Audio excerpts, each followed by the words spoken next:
The sun never set on the British Empire. At its height, it stretched across continents, controlling lands, seas, and millions of lives. From the bustling ports of India to the vast plains of Africa, British power felt permanent and checkable. But empires do not collapse overnight. They decay. It began with overreach.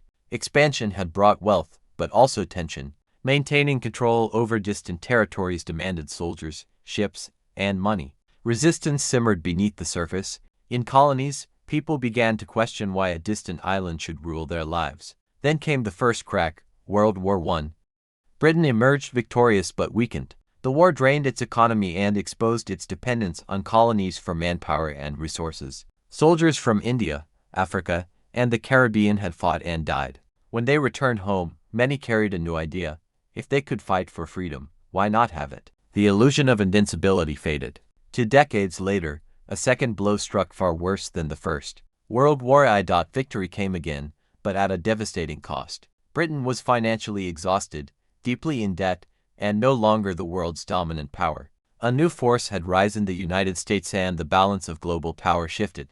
Meanwhile, the colonies were no longer silent. In India, movements led by figures like Mahatma Gandhi challenged British rule through mass protest and civil disobedience. The pressure became impossible to contain. In 1947, Britain granted independence to India, its most valuable colony. This was the turning point. Once India was gone, the empire began to unravel rapidly. Across Africa, the Middle East, and Asia, independence movements surged. One by one, colonies broke free. Some transitions were peaceful, others were violent, but the outcome was the same.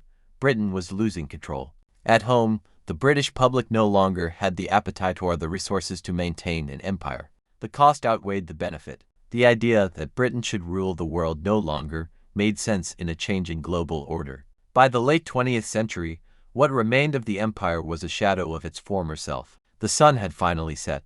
Today, the Commonwealth of Nations stands as a loose association of former territories connected not by force, but by shared history.